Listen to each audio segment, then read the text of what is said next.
Caio desesperava ao ver que, apesar dos seus esforços, não conseguia pôr em ordem aquela mente perturbada, da qual parecia haver fugido a inteligência.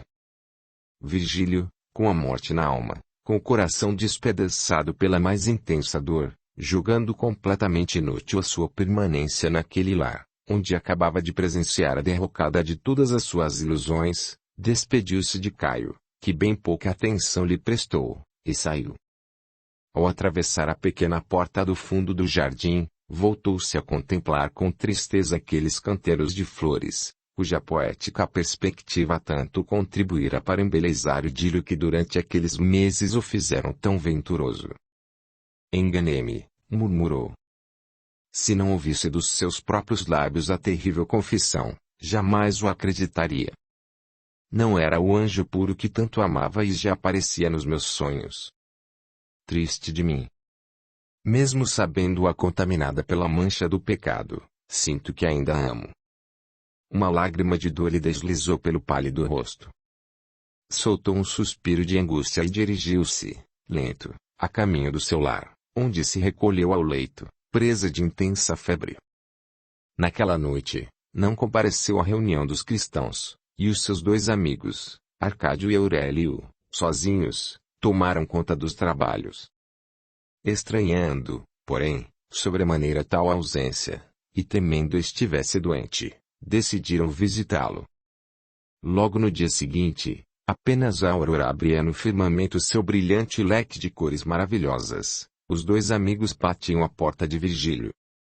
O pai, muito aflito, saiu a recebê-los, narrando que o filho havia passado a noite inteira num constante delírio.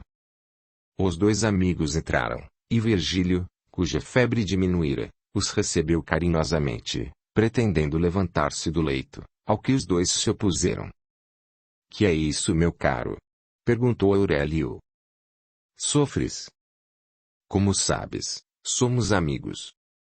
Podes confiar nos teus pesares. Talvez isso te aliviasse. Minha dor é moral, e essa espécie de dor jamais pode ser aliviada. Enganaste, meu Virgílio, justamente a dor moral acha sempre um conforto, quando depositada num coração amigo. Eu mesmo sou uma prova disso, pois sofri, e sofro ainda, de uma ferida moral, e desde o dia em que me confiei ao bom Arcádio, minha dor permaneceu como que adormecida, tanto conforto veio proporcionar-me a estima deste generoso amigo. Deposita em nosso coração sincero os teus sofrimentos, e te sentirás reconfortado. Respondendo, Virgílio passou a mão pelos olhos, como se quisesse afastar de si alguma visão melancólica, e disse com infinita tristeza. Eu amava uma jovem, formosa como um anjo, que conseguira prender na fascinação dos seus encantos toda a minha alma, que vivia alimentando-se de suaves esperanças e celestes ilusões. Mas, acabo de saber que o anjo perdera as asas, que ficaram contaminadas do lodo da infâmia. Tivera já um filho, filho do pecado. Não será uma calúnia infligida à tua amada? Não. A terrível realidade eu a ouvi dos seus próprios lábios. Os dois amigos calaram-se, sentindo-se penalizados ante as lágrimas do jovem Virgílio. Chorava com desespero. Para dizer alguma coisa, Aurélio perguntou. Não será alguma criatura pagã? Perante o mundo é pagã, sim, mas, no íntimo, ela e sua mãe são perfeitas cristãs. Tu as deves conhecer, pois, embora sem vos terem amizade, há tempos, certa noite, as acompanhamos a uma reunião dos cristãos, nas catacumbas. Um estremecimento percorreu o corpo de Aurélio, que inquiriu com precipitação. O nome. Poderemos saber o nome? Lídia Pompei. Deus do céu. E tu, Virgílio, acreditaste em semelhante calúnia? Que fizeste, ó Virgílio? Lídia é pura quanto os anjos aconchegados ao trono do Senhor. Mas, se ela própria se confessa culpada? Quando? Onde? Conta-nos isso, por Deus, pois em tudo isso existe uma horrível mistificação. Virgílio lhes referiu os tristes episódios que presenciara em casa de Caio. Quando terminou, Aurélio, pálido qual defunto, exclamou, com voz entrecortada de raiva: "Ah! Maldito liberto! Ele, somente ele, é o culpado dessa tremenda desgraça. Ele há de me cair nas mãos, e, então, pagará tamanha infâmia." Dirigindo-se a Virgílio, ajuntou: "Em nome do Todo-Poderoso, que vê nossos corações, ouve minhas palavras. Digo-te, novamente, que Lídia é sempre o anjo puro, sacrificou-se, atraindo para si a mancha de uma falta que não praticou. Seria, então, Fúvia a culpada?" "Sim", respondeu Aurélio sufocado pela dor. "Prova-me as tuas afirmações." "Eu sou aquele amante de Fúvia, o verdadeiro pai da pequena Aurora, juro-te por Deus." Virgílio quedou-se esmagado ao peso dessa declaração. Subitamente, juntando as mãos, num arranco de desespero, exclamou: "Ó Lídia, meu anjo puro, consumaste o mais sublime dos sacrifícios. E pensar que eu te desprezei."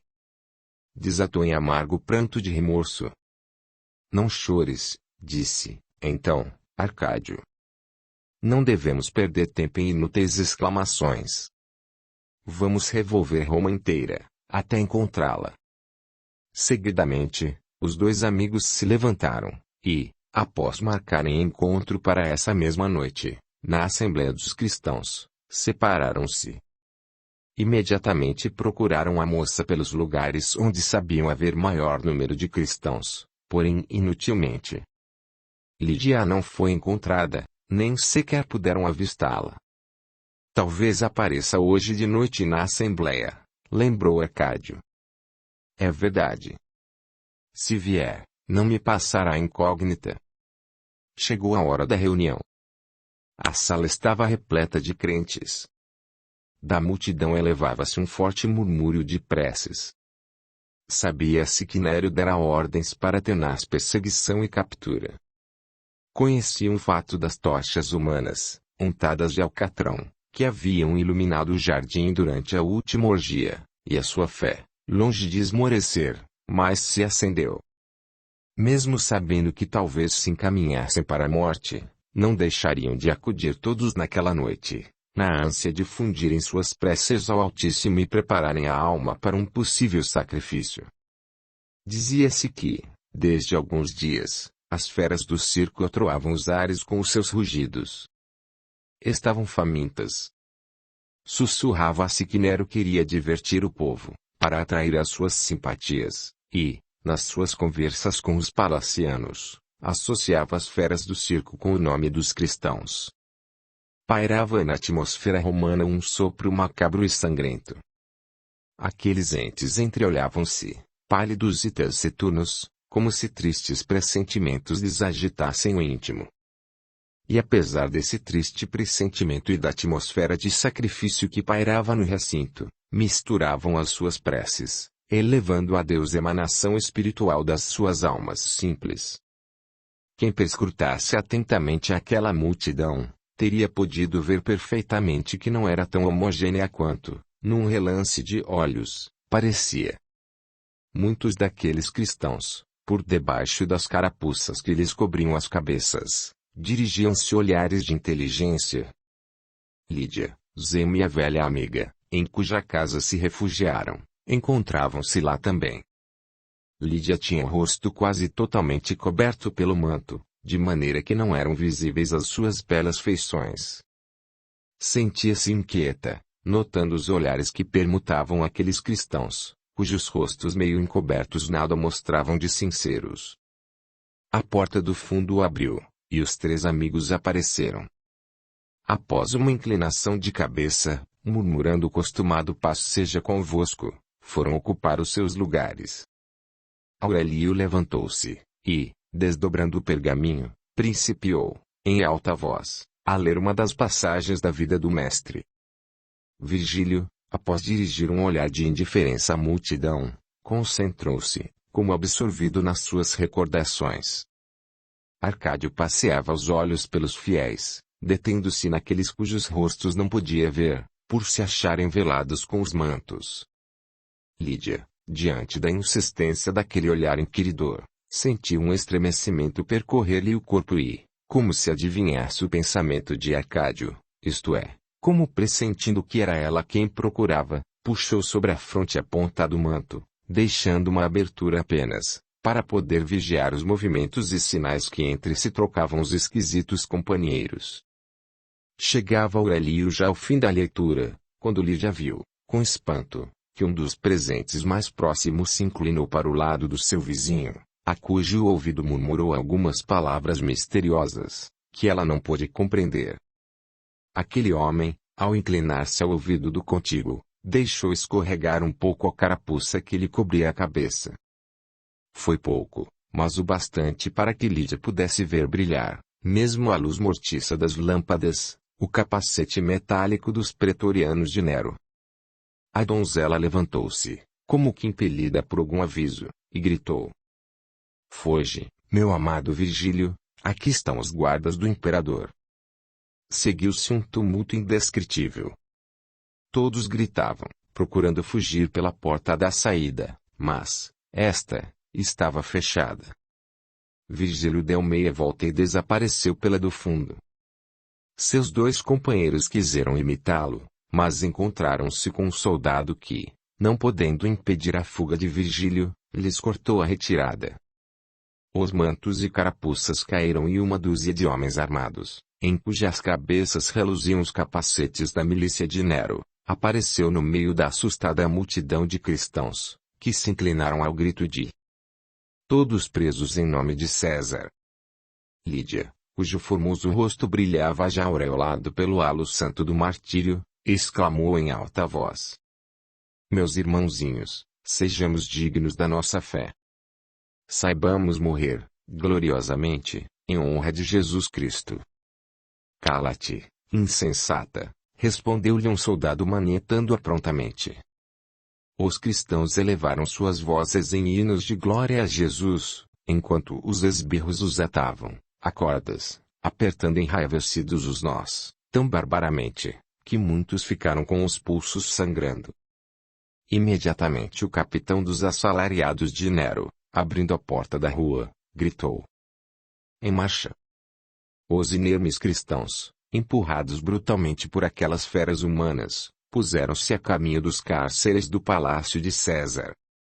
Encerrados nas masmorras subterrâneas, passaram aquela noite. Ao amanhecer, foram transportados ao circo romano. A multidão de povo, sempre ignorante e perversa, ao vê-los passar enfileirados, enchiam-nos de impropérios, gritando: "Ide, malditos, fazer companhia às feras, que vos esperam para um bom repasto. Havemos de ver se o vosso ridículo Deus vos liberta das garras dos leões." E coroavam os ímpios insultos com estrepitosas gargalhadas. Os cristãos, sem se perturbarem com o escárnio do poviléu, avançavam no seu penoso calvário, e, apesar da fraqueza e cansaço, caminhavam com o rosto sorridente e a fronte erguida para o céu. Ao chegarem ao circo, os soldados os empurravam a um espaçoso, porém escuro e úmido recinto, fechando logo as portas de ferro. Instantes depois, os muros do sinistro compartimento parecia estremecerem ao som do hino amoroso que os indefesos cristãos elevavam ao Criador, hino acompanhado pelos rugidos horrendos dos famintos leões, farejando a carne humana que o devasso Nero lhes destinava. Poucos dias depois, multidão imensa de povo romano acotovelava-se às portas do circo, esperando a hora da entrada. De manhã, cedo, os pregoeiros percorreram a cidade, anunciando que o imperador queria obsequiá-los com uma grande festa. Pouco depois das 3 horas da tarde, chegava o brilhante séquito que acompanhava os imperadores. O povo os acolheu aos gritos estridentes de "E salve, ó divino! E salve, ó César!" O réprobo Nero, acompanhado da ignóbil Pompeia e dos áulicos, penetrando no circo, foi ocupar o camarote imperial. Seguidamente, foram abertas as portas do vasto anfiteatro, e o povo em massa precipitou-se dentro. Todos se atropelavam, querendo cada um ser dos primeiros a entrar, para a escolha dos melhores postos. Apesar da resistência dos archeiros, houve feridos e contusos. Finalmente, restabelecida a ordem, o vasto anfiteatro, completamente cheio, oferecia deslumbrante aspecto. Podia-se dizer que ali estava a síntese da Roma inteira. Encontravam-se reunidas, em quase absoluta promiscuidade, todas as classes sociais. Os olhares convergiam para a frente do camarote imperial, que, apesar de regiamente ornamentada, aparecia deserta. O César e seu brilhante acompanhamento haviam ido para o camarim do fundo. O povo fremia de impaciência, contemplando a brilhante arena do circo, que, horas depois, devia tingir-se de sangue humano. Finalmente, os clarins deixaram ouvir sons estridentes e os acordes do hino dos deuses. Nero surgiu à frente, no camarote. O povo explodiu em atroantes gritos. E salve, ó divino! E salve, ó César! Ecoaram pelo vasto recinto estrepitosos e prolongados aplausos. Nero aproximou-se bem da balaustrada de mármore, e, sorrindo hipocritamente, cumprimentou o povo. O tirano, vestindo túnica riquíssima de cor ametista, recamada de legítimas pérolas do Oriente, trazendo a mesquinha fronte cingida pela régia coroa de ouro, na qual cintilavam esplêndidas esmeraldas e diamantes, sorrindo com satisfação, inclinou-se perante aquela gente que sem sinceridade lhe tributava honras, qual se fosse ele um deus. Aquele coração insensível, endurecido qual rochedo de granito, aquela alma poluída pelo lodo da devassidão e ignomínia, ignorava que era fortemente odiado pelo povo romano. Infeliz Nero! Não percebia, na sua vaidade, que tais demonstrações provinham do medo, pois a sua corrupção e perversidade eram sobejamente conhecidas de todos. Sentou-se ao lado de Pompeia, a criatura satânica que, sob a máscara de angélico rosto, escondia uma alma sombria, galvanizada no pecado. O imperador deu sinal, e imediatamente principiaram os Jogos Olímpicos.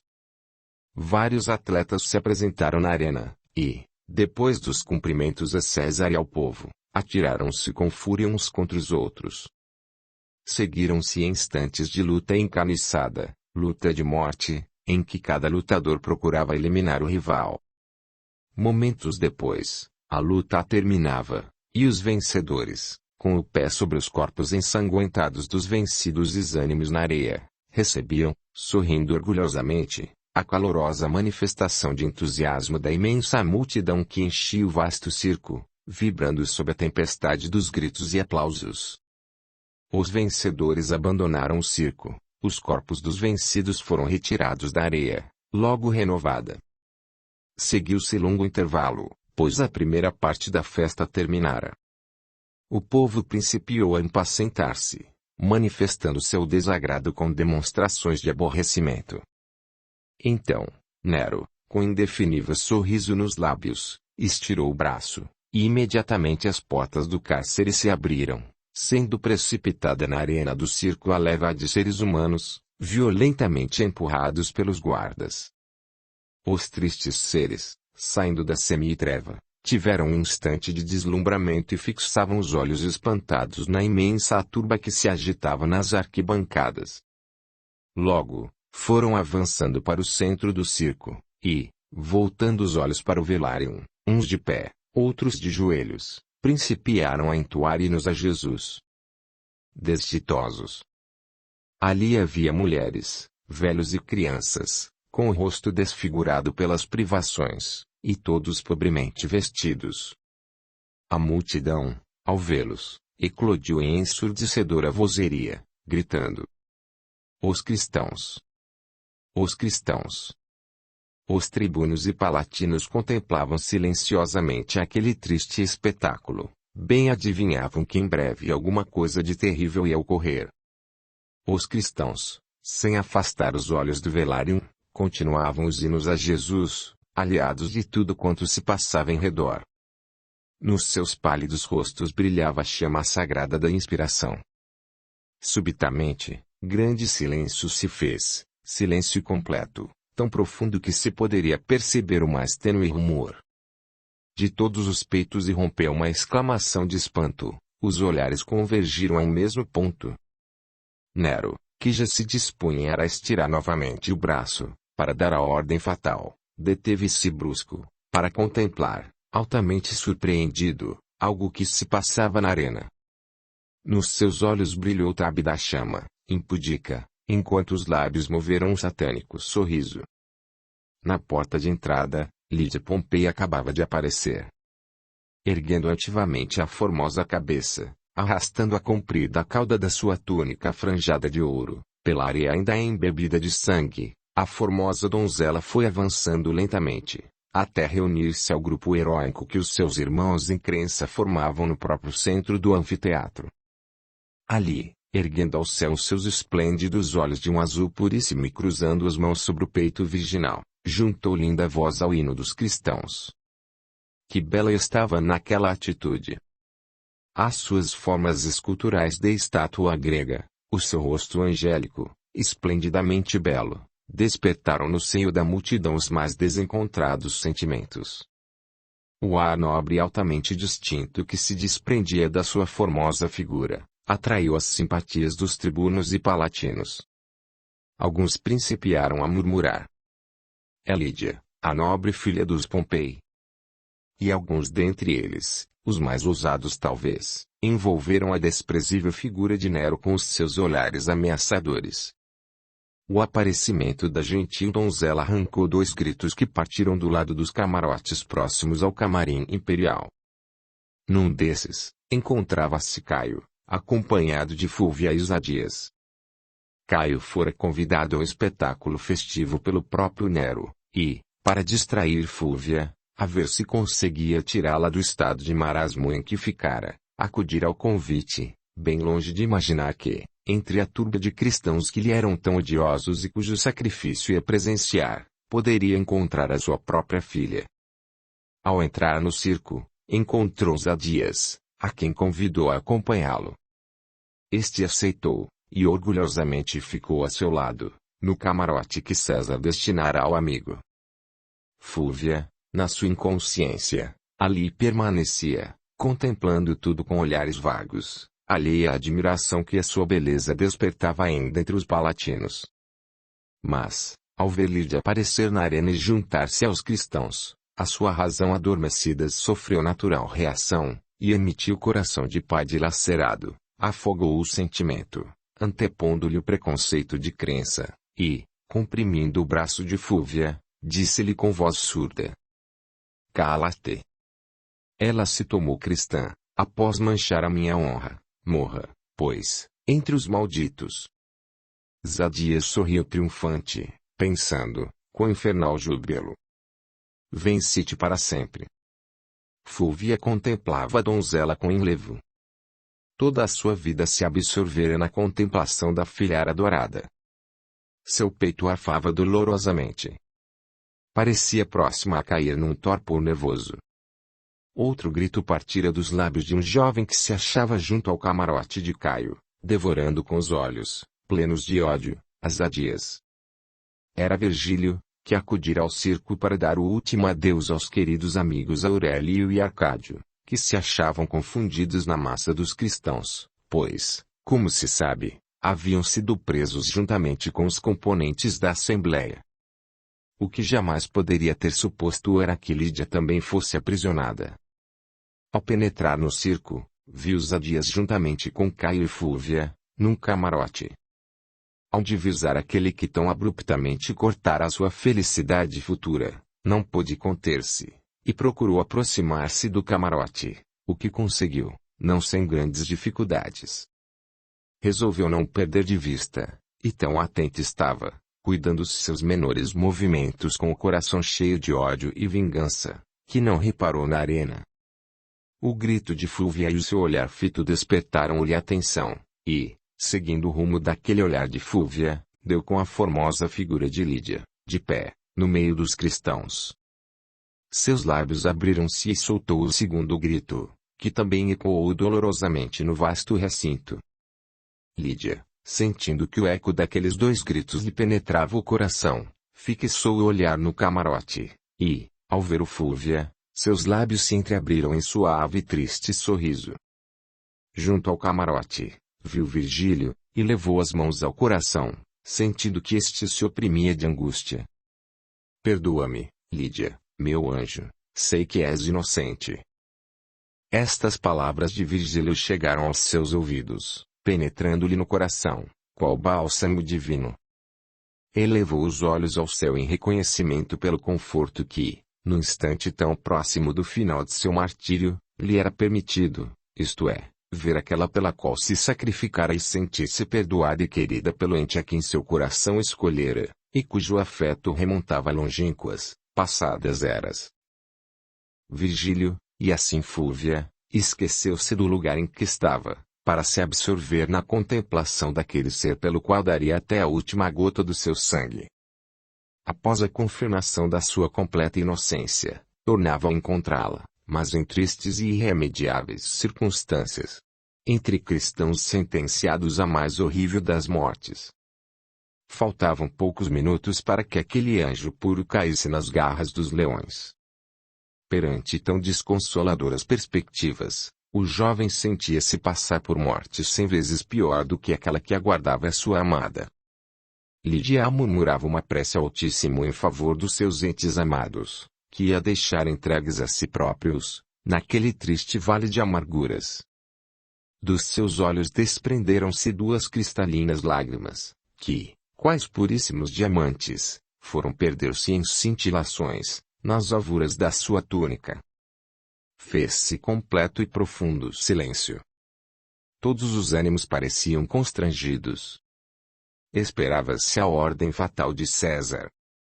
Subitamente, Nero, que devorava com os olhos a gentil criatura, inclinou-se para o lado do servo favorito, segredando-lhe misteriosamente algumas palavras. O escravo saiu da tribuna imperial, e apareceu na arena. Aproximou-se de Lídia, dizendo-lhe: Senhora, vossa beleza helênica caiu na graça de César, que vos concede o perdão, e ordenou-me acompanhar-vos ao palácio. Dignai-vos, pois, seguir-me. Lídia, ao ouvir aquelas palavras, baixou os olhos para fitar o escravo.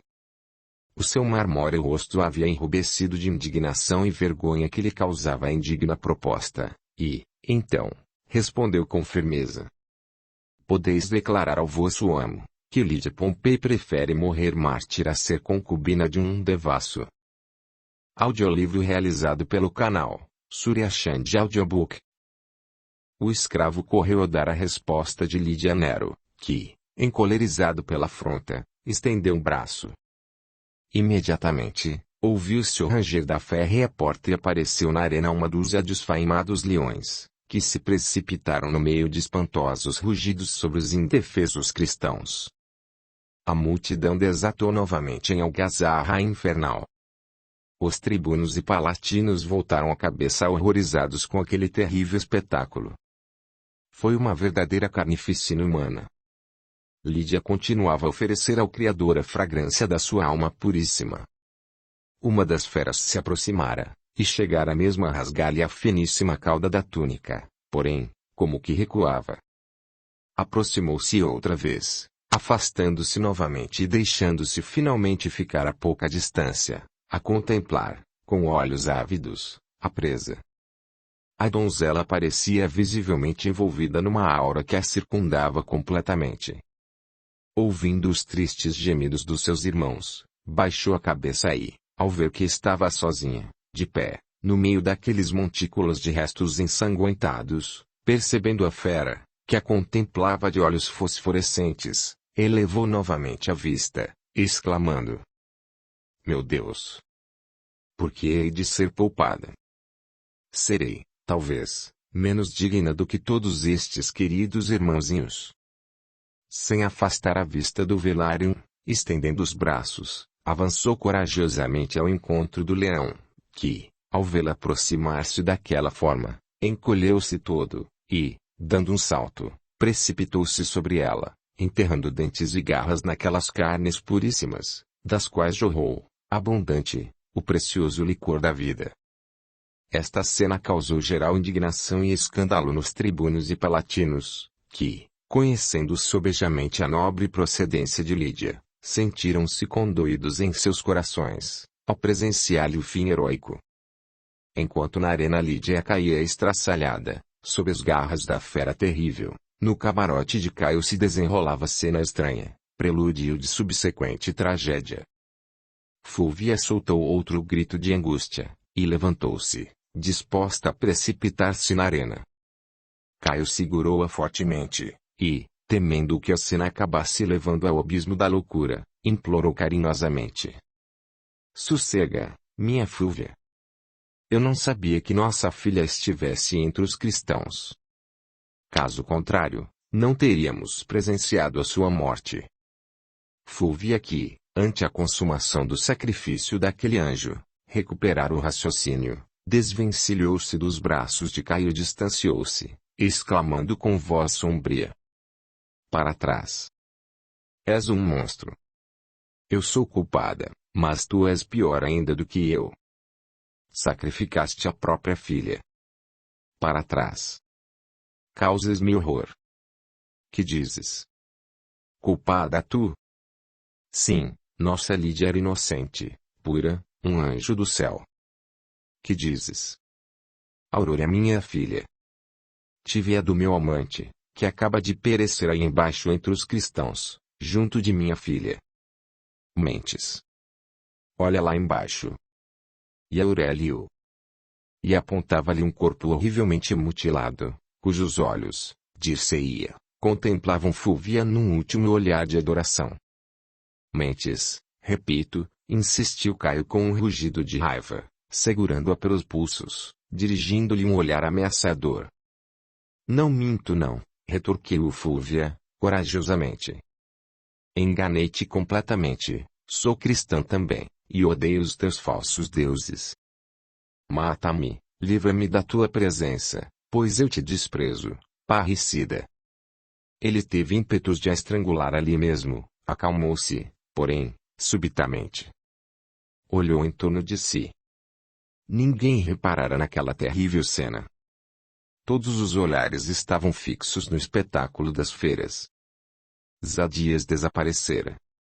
"Vamos", disse, segurando-a pela mão e com aterradora calma. "Não quero."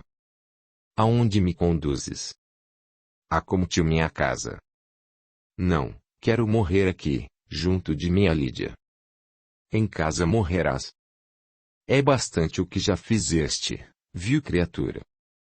"Não quero que ninguém conheça a mancha atirada à minha honra." Após um momento de hesitação, Fúvia submeteu-se, murmurando: "Aquele ali, é o mesmo, contanto que morra." E, deixando-se conduzir, saiu do camarote. No corredor, depararam um ajuntamento que lhes interceptava a passagem. "Que aconteceu?" perguntou Caio, exasperado, pela detença forçada.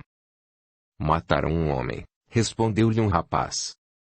Caio inclinou-se para o corpo de um homem que se achava estirado no solo, tendo, à altura do coração, espetado um punhal. Era Zadias.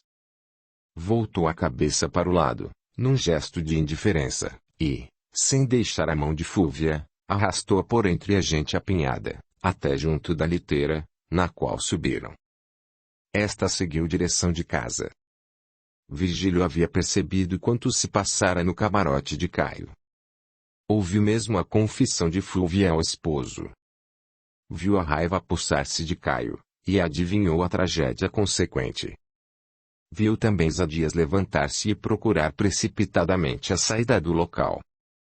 Chegou a hora da minha vingança, pensou. E precipitou-se no corredor, ao qual davam acesso às portas dos camarotes.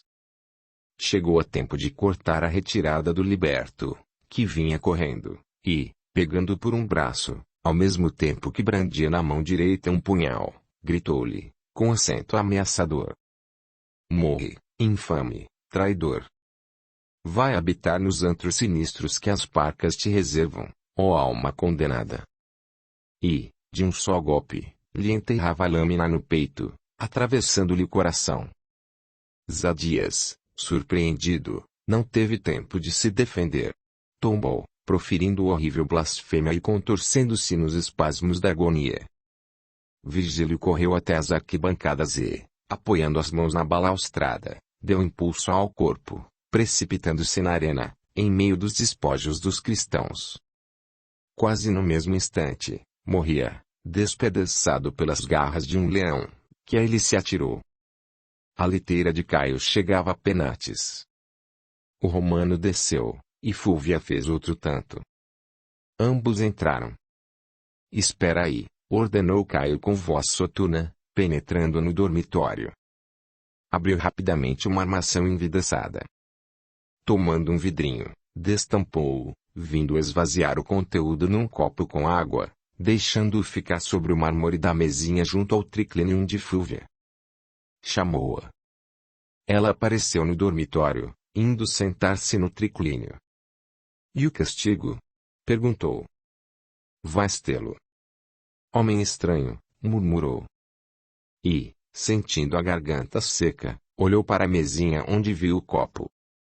Pegando-o, bebeu a água sem pausa. Imediatamente, ergueu a cabeça, e fitando o rosto do marido, soltou um grito de espanto. O semblante de Caio parecia animado por um sorriso terrível. Fúvia olhou o copo, e disse. Meu Deus! Essa água estava envenenada. Fúvia emitiu um segundo grito. Correu a um canto do aposento, onde estava o berço no qual a pequena Aurora dormia ao sono da inocência. Deixou-se cair de joelhos, e, cruzando as mãos ao peito, a olhar para o alto, exclamou. Vou morrer. Dignai-vos, meu Deus, acolher minha pobre alma e proteger este anjinho, sem culpa dos pecados paternos. Perdoai-me, Senhor, perdoai-me. Não pôde continuar. Rolou no tapete, em estertores de morte. Após algumas convulsões, o corpo ficou imóvel, mas inerte. Caio aproximou-se, e, depois de contemplar aquele rosto que a morte ensombrava, murmurou por entre soluços. Morreste, odiando-me.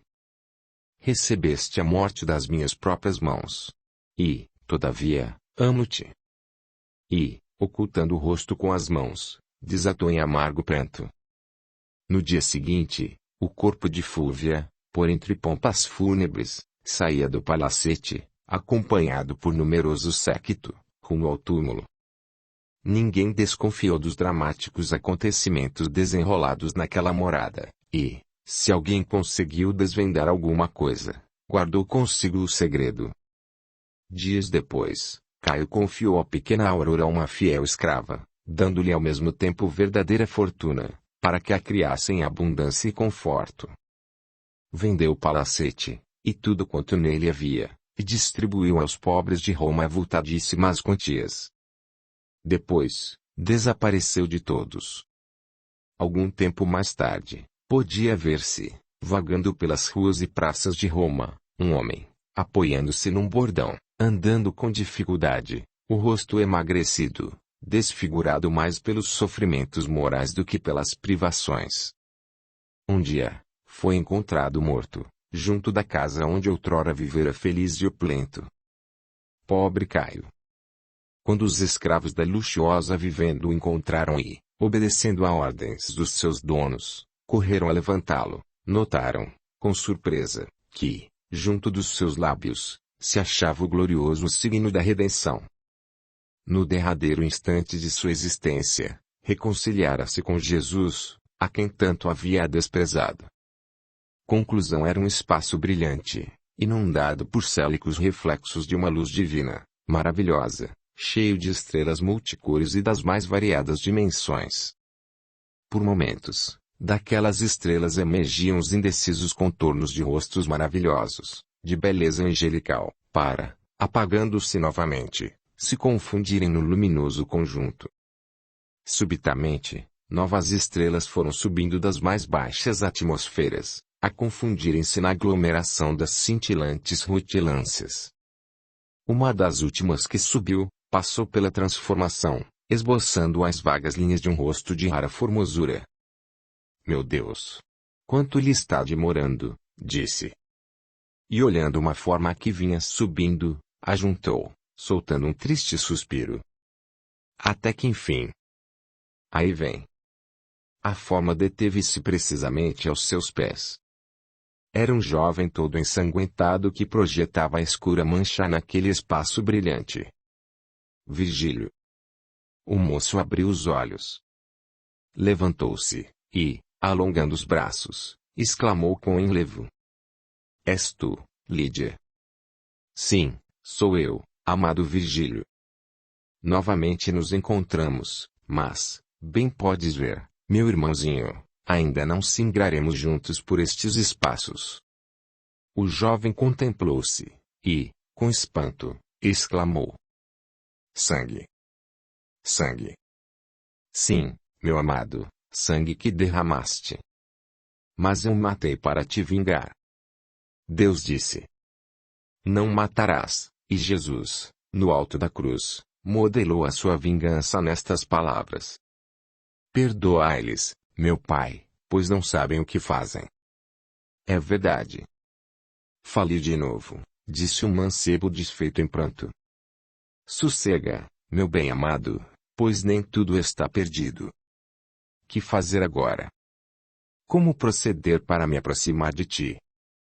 Revestir novamente a matéria. Tentar novas experiências. Eu sei que cairás novamente, mas sempre te ajudarei a levantar. Serei o teu anjo guardião em novas existências pelas quais deves passar. Poderia elevar-me a outros mundos privilegiados, mas não o farei. Permanecerei nestas atmosferas a fim de livremente poder acudir-te, quando o meu auxílio te for necessário.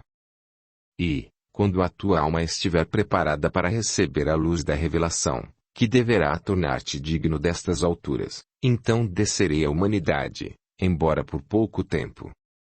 Será, porém, o necessário para te preparar o santo caminho. Encarnarei no teu próprio ambiente, para que os laços familiares mais aproximem as nossas almas já de longas eras ligadas pela atração de um puro e santo amor.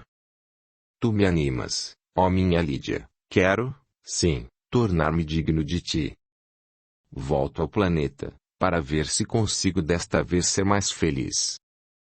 Mas, não me deixes, minha irmãzinha, não me abandones. Abandonar-te, jamais. Serei a estrela que te indicará o norte, serei o teu amparo, o teu alicerce espiritual. Obrigado. Ó meu bom anjo. Vou novamente encarnar na terra, quero ser forte, quero ser grande, quero ser filho de Deus. Dá-me um abraço, minha irmãzinha. Posso merecer esta graça, Lídia. Sim, meu Virgílio. Venha a meus braços, selemos assim o nosso amor.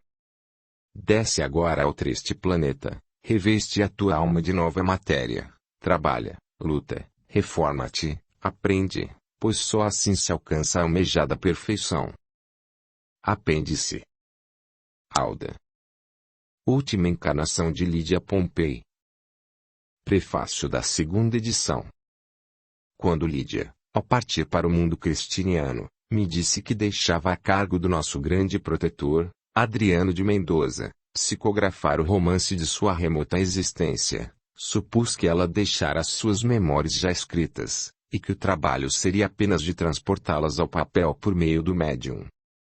Foi uma interpretação errônea da minha parte, dando a autoria do romance ao meu anjo da guarda, quando todo o enredo do emocionante romance foi habilmente reproduzido pelo nosso caro diretor espiritual, Adriano de Mendoza. Só depois de o livro publicado é que tive ciência desse fato, por um trecho da preleção do verdadeiro autor, em 7 de maio de 1929, na memorável sessão em que foi lançado o presente romance. Esse período é assim concebido. Ela não partiu sem ter deixado de se despedir de todos vós, deixando ao ente que tanto a atraia, como lembrança, as suas memórias, e, sendo uma alma sublime, sensível, delicada, renunciar a psicografá-las por si própria, desde que, na sua ingenuidade, considerava que talvez viesse fazer uma apologia de si mesma nessas memórias, e, então, deixou-me o encargo de o fazer assim, pois, fica retificado o meu engano, a César o que é de César. O valor deste livro está plenamente demonstrado pela rapidez com que foi esgotada a primeira edição. Alda. Felizes aqueles que creem sem ver. Minha irmã Alda desencarnou aos 4 anos, vítima de um acidente. Meu pai tinha por hábito mandar fazer café, logo que chegasse uma visita. Nesse dia, minha mãe estava ausente e a pequenina Alda quis fazer-se de gente grande, mas, como não alcançava o fogão, fez umas fogueiras no ladrilho e, ao passar de um lado para outro, a camisola incendiou-se. Ao termo de 10 dias, falecia devido a queimaduras graves no ventre. Quando me iniciei no espiritismo, guiado pelo Dr. Bezerra de Menezes, minha irmã incorporava-se ao médium Arthur, e era de uma eloquência que me surpreendia, pois eu ainda não estava bem instruído das leis que regem a evolução dos espíritos. Pouco depois, espíritos desejosos do meu desenvolvimento trouxeram para o nosso recinto médium Surinhaque, que é dotado de múltiplas mediunidades. Desenvolvendo-se na mecânica com uma estreia brilhante, que foi grafar o romance Zoraida, principiou logo depois a desenhar os retratos dos nossos protetores e de algumas personagens de romances. Entre esses retratos vem o de Alda. Ao reparar nele, minha irmã perguntou por escrito: gostaste? Respondi: não, pois esperava ver o retrato de uma criança e vejo um de moça aparentando 18 anos. Ela replicou: esse é o retrato de quando fui Lídia Pompei, filha de uma família nobre, residente em Roma, isto na minha encarnação anterior. Fiquei satisfeito e pedi que escrevesse a sua história, o que ela fez, mas sem tempo de psicografá-la, deixando esse trabalho a cargo do nosso bondoso Adriano, que desempenhou seu compromisso, escrevendo o romance em 60 sessões ou etapas, sendo a primeira 17 de maio de 1927 e a última 17 de julho de 1928. É uma verdadeira maravilha.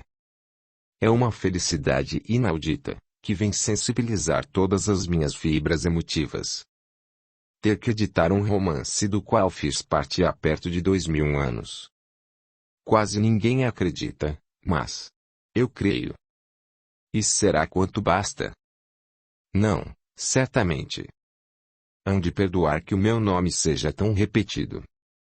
Até hoje eu tenho ocultado, mas as revelações me forçam a sair da obscuridade. Quem se aborrecer com isto, não deve ler o resto.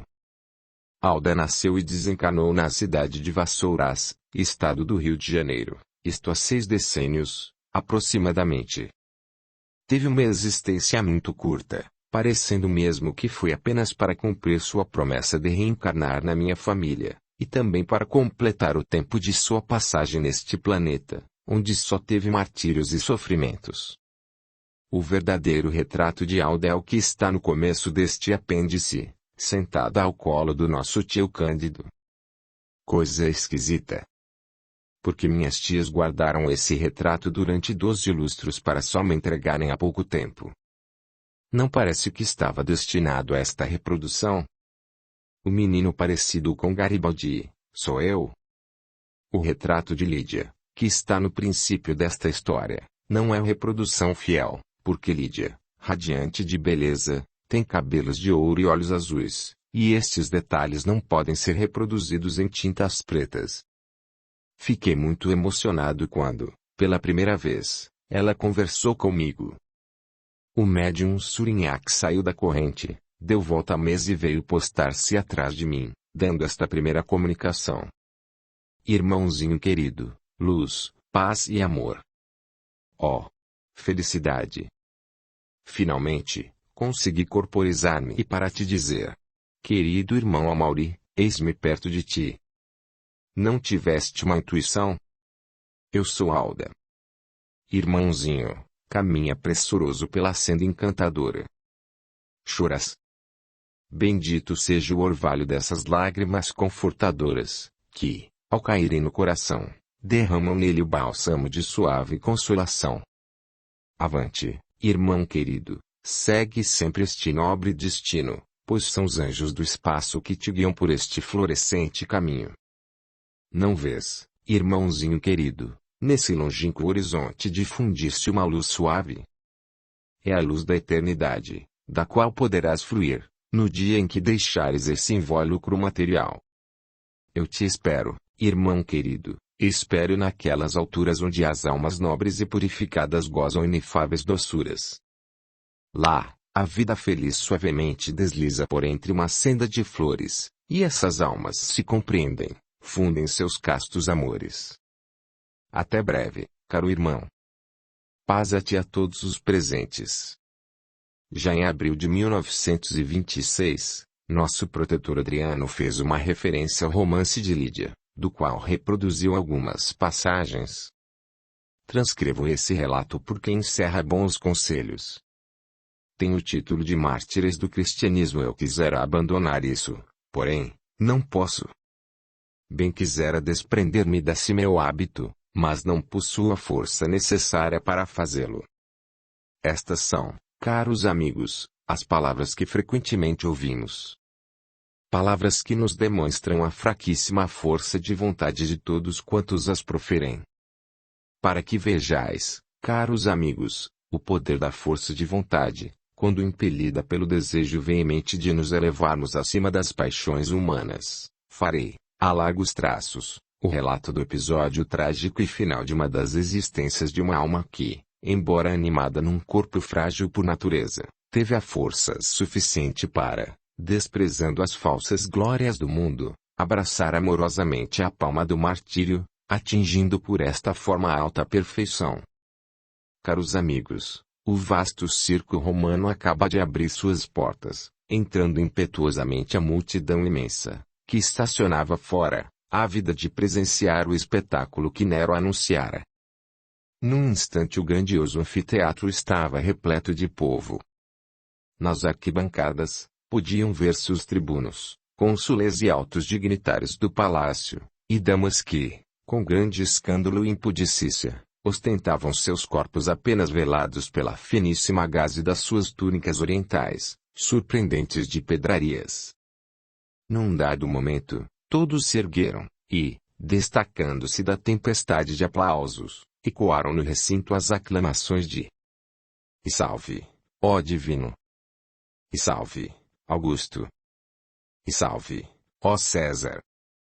Nero acabava de aparecer na tribuna régia, acompanhado da imperatriz. O tirano, que vestia a túnica de cor ametista e trazia a fronte cingida pela coroa de ouro, onde cintilavam esplêndidas esmeraldas, sorrindo com satisfação, inclinou-se perante aquele povo que lhe tributava honras qual se fosse ele um deus. Aquele coração insensível, aquela alma poluída pelo lodo da devassidão e ignomínia, não sabia que era profundamente odiado pelo povo romano. Infeliz Nero! Não percebia que aquelas demonstrações eram unicamente o fruto do medo, pois a sua malvadez e perversidade eram sobejamente conhecidas de todos. Sentou-se ao lado de Pompeia, criatura satânica que, sob um rosto de anjo, escondia a alma trevosa e endurecida no pecado. Perante a impaciência do povo, o déspota estirou o braço, e imediatamente as portas do cubículo se abriram, sendo precipitada na arena do circo uma leva de seres humanos violentamente empurrados pelos guardas. Aquelas inermes vítimas foram avançando até ao centro da arena, e, fixando os olhos no velário, uns de pé, outros ajoelhados, principiaram a entoar hinos a Jesus. Infelizes! Ali havia mulheres, velhos e crianças, com os rostos desfigurados pelas privações, todos pobremente vestidos. A multidão encetou ensurdecedora vozeria, gritando: "Os cristãos! Os cristãos!" Os tribunos e paladinos contemplavam silenciosamente o triste espetáculo, bem adivinhando que em breve alguma coisa de terrível ia ocorrer. Os cristãos, sem afastar os olhos do velário, continuavam seus hinos a Jesus, alheios a quantos permaneciam em volta deles. Nos seus rostos resplandecia a chama da inspiração. Subitamente, houve grande silêncio, silêncio tão profundo, que se podia perceber o mais leve rumor.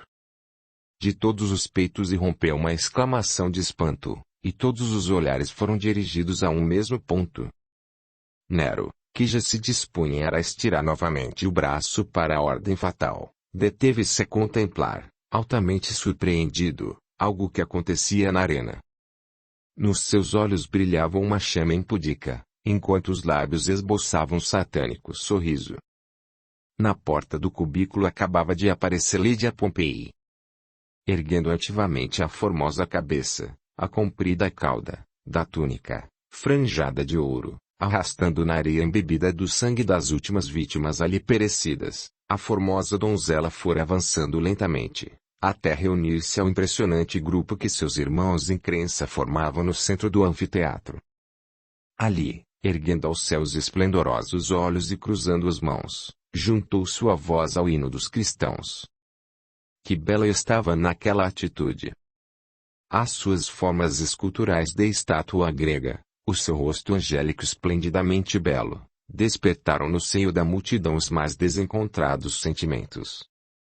O encanto nobre e altamente distinto que se desprendia da sua formosa figura, atraiu a simpatia dos tribunos e palacianos.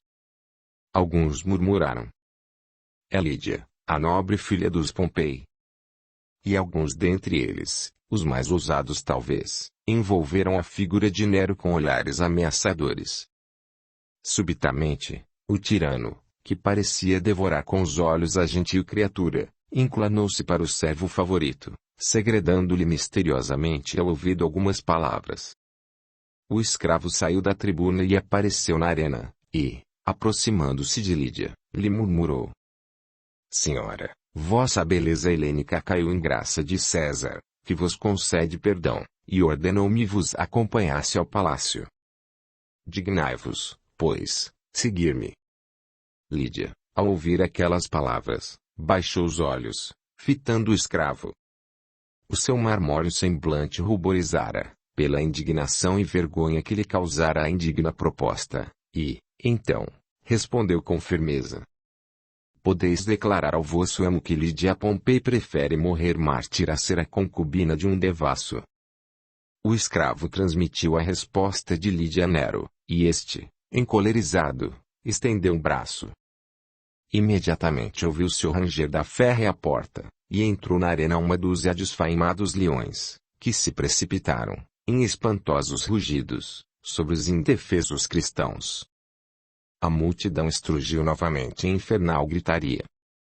Os tribunos e paladinos voltaram o rosto, para não contemplar o terrível espetáculo. Foi uma verdadeira carnificina humana. Lídia continuava oferecendo ao Criador a vibração da sua alma puríssima.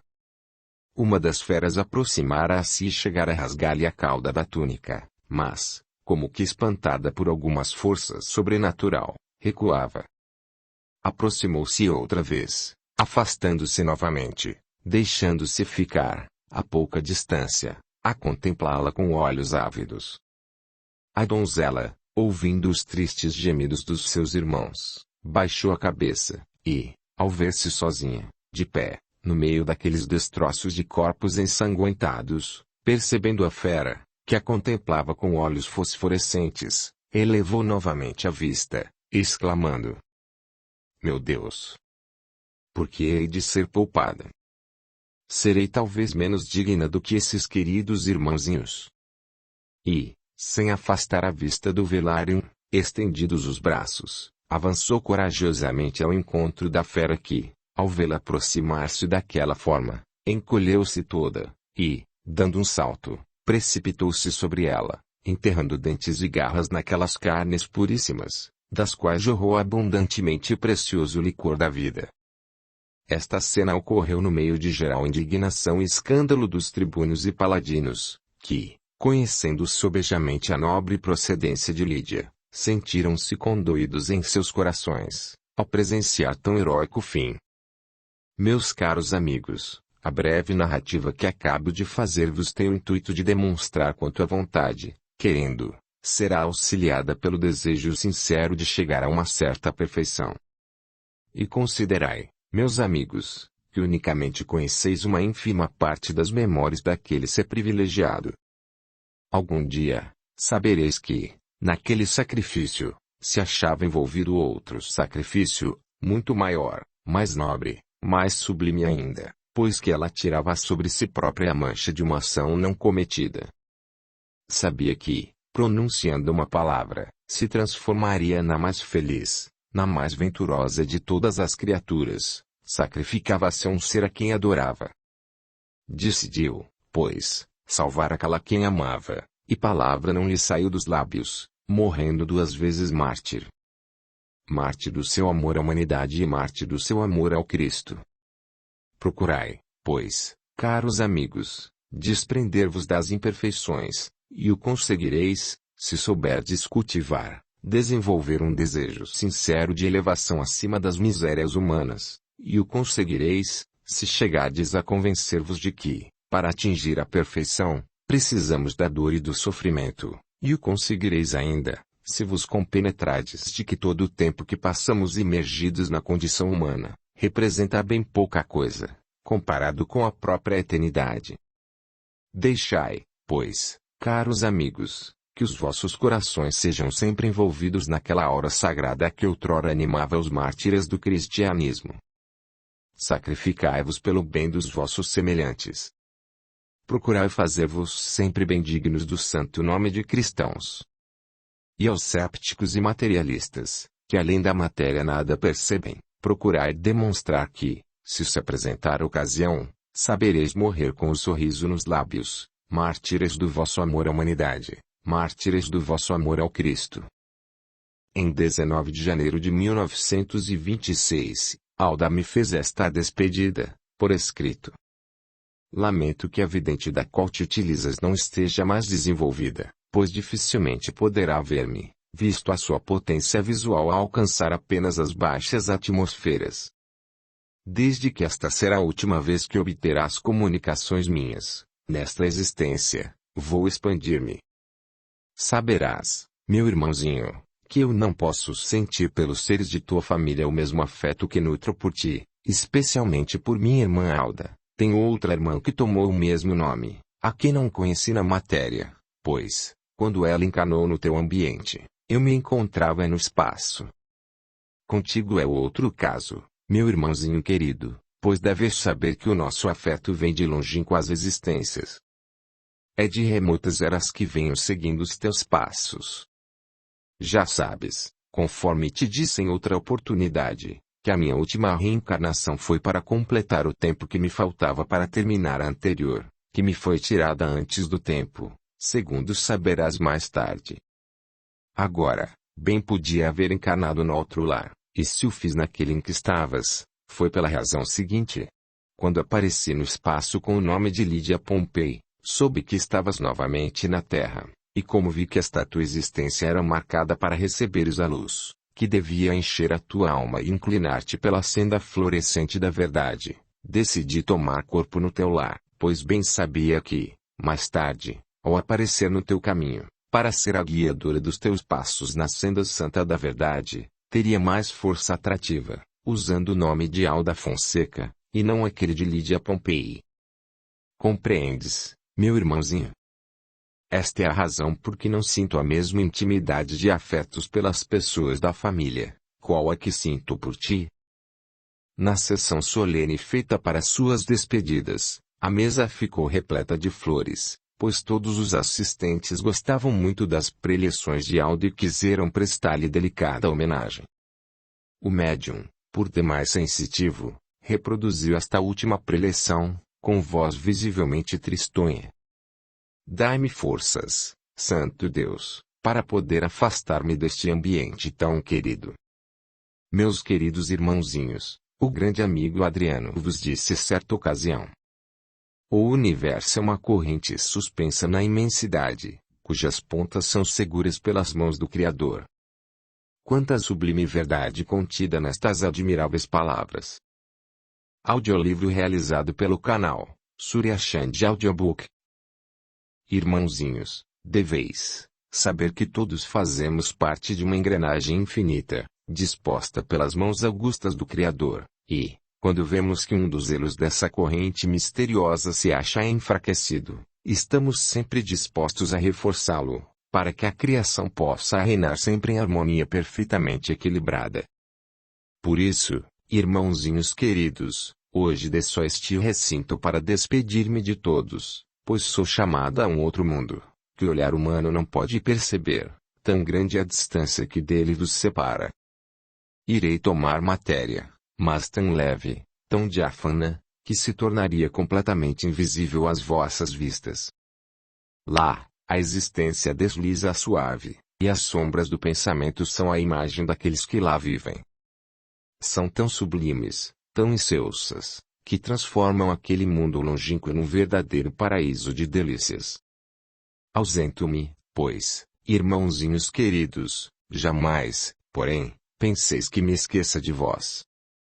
Nos momentos de repouso, também saberei elevar-me nas atmosferas daquele mundo afastado, espalharei sobre vós ondas de simpatia. Peço-vos, irmãozinhos queridos, jamais vos esqueçais de mim. Rogo, também, sigam os conselhos que vos venho dando, principalmente quanto a se afastarem do egoísmo, que é sentimento indigno, petrificador dos corações. Ao contrário, sede caridosos, e nunca ambiciosos, não entesoureis riquezas, pois, para que serviria amontoar riquezas, se estas não têm entrada no reino de Deus?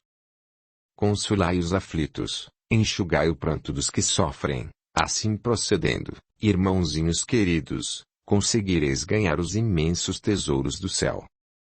Triste de quem pensa unicamente em elevar pirâmides de ouro. Infeliz, pois não sabe que essa pirâmide deve ruir e precipitá-lo na mina. Desdenhai dos falsos gozos mundanos, vede que, para fruir uma felicidade precária, podereis comprometer o êxito de uma existência inteira. Recebeis sempre com agrado as provações que vos forem destinadas, não importa sejam arduas e magoem vossos corações. A existência humana é breve qual sombra que se apaga ao sopro gélido da morte. Mas, se for bem empregada, formosa e sempre fulgida, resplandecerá no infinito. Sede sempre misericordiosos. Triste de quem se torna insensível ante os sofrimentos alheios. Triste, porque mais tarde, ao achar-se nas trevas, sem luz que o ilumine, baterá em todos os corações, estes permanecerão surdos aos seus gemidos, não encontrará um só que o ilumine. Amai-vos todos, irmãos, amai-vos sempre, e segui os conselhos que neste momento estou dando.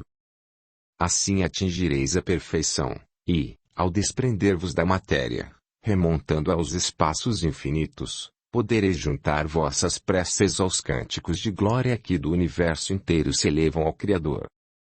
Flores queridas, quero envolver-vos todas nos fluidos do meu amor, para que estes irmãozinhos diletos guardem alguma lembrança minha. Dirigindo-se ao seu irmão material. Não quero que te aflijas, irmãozinho querido. Sossega a tua alma, tua aflição me causaria tristeza e diminuiria a minha glória. Não pensas que nossa separação seja coisa tão demorada. O tempo que passamos mergulhados na humanidade representa menos de um segundo no grande relógio da eternidade. Pensa, unicamente, no dia feliz em que nos encontraremos no espaço. Então, aprenderás certas coisas que tua alma, enleada nos liames da matéria, ainda não pode compreender. E, quando envolvido nos brilhantes reflexos daquelas esferas do além, verás quanto é imensa, pura e santa a chama do amor. Senhor, peço-vos de novo envolver estes irmãos na vossa aura divina, para que possam terminar com êxito a sua triste missão na Terra, e vencer todos os obstáculos até galgarem essa grande morada da espiritualidade. Adeus, irmãozinhos queridos, até a eternidade. Terminada essa comovedora oração, saiu da corrente e foi despedir-se de todos, dizendo, a cada um de per si, uma frase amorosa e consoladora. Em seguida, fundiu as flores levadas pelos assistentes em última lembrança. Querendo dar neste apêndice os mais proveitosos esclarecimentos para os neófitos, fiz várias consultas ao nosso bom diretor espiritual, Adriano, e ele, sempre bem disposto, forneceu-me os ensinamentos que seguem. 1. Caro Adriano, Alda já era um anjo antes de encarnar em minha família, teve aquela morte horrível no anfiteatro de Roma, trucidada pelos leões, e porque ainda veio ter um fim tão doloroso, morrendo queimada. Precisava o brilhante de mais uma lapidação? Resposta. O brilhante não precisava de lapidação. Ele próprio, terminado o seu desejo de encarnar em vosso lar por causa do que já sabeis, para melhor insinuar-se em vós, que melhor lhe obedeceríeis, escolheu ser vosso irmão carnal. Realizado esse desejo, ela própria provocou o seu destino, doloroso para vós, não para ela, cuja alma nada sentia, a não ser a emoção sublime que vos atrai, já de tão remotas eras. Naquele momento, a matéria não deixava sentir sensação dolorosa alguma em sua alma pura, que se elevava com alegria aos brilhantes espaços a ela propícios. 2. Caro Adriano, quero fechar com chave de ouro a minha pequena contribuição em prol do espiritismo. Assim, pretendo estender-me no romance de minha irmã, mas, sem o vosso auxílio, sinto-me fraco. Por isso, peço dizer-me. Fui tão mal nas minhas encarnações anteriores, que ainda estou peregrinando neste mare magno de podridões, desde o tempo de Nero. Não tive outras encarnações nesse interregno, desde o tempo em que me chamei Virgílio. Não fui, numa dessas encarnações, juiz em França. Lídia Pompei não teve outras encarnações até chegar a Alda Fonseca. Resposta. Precisamente mal, não fostes, meu caro amigo, mas, diversas vezes caístes e fostes forçado a usar de novas etapas para reerguimento. Sirva, porém, de confortos saberdes que, na senda em que vos encontrais, nova queda é mais difícil, pois agora avançais bem guiado e melhor acompanhado do que outrora. Tivestes diversas encarnações após o tempo de Virgílio, encarnações que foram bem proveitosas à vossa alma, pois sensibilizaram o vosso coração, a ponto de ornamentá-lo com os sentimentos generosos, próprios de uma alma bem preparada. Postes juiz, sim, e justamente essa causa da atração que a grande Joana d'Arc sente por vós. Fostes um dos poucos que, ao rever o célebre processo da sua condenação à fogueira, soube verificar a inocência daquele anjo, sempre convencido de haver vindo predestinada do alto. Lídia não teve outras encarnações até chegar a ser Alda, pois tinha se constituído em vosso anjo guardião, e, despida da matéria, podia melhormente aproximar-se de vós e auxiliar-vos. 3. Lídia Pompei esteve quase 19 séculos no espaço, fazendo o quê? Guiando-me. Parece que não, porque fui muito desviado do bom caminho. Esperando-me. Também não, porque me deixou no momento mais feliz da minha vida, e a mim coube procurá-la, mas, quantos séculos de vida devo perambular para atingi-la? Que fazia, durante todo esse tempo?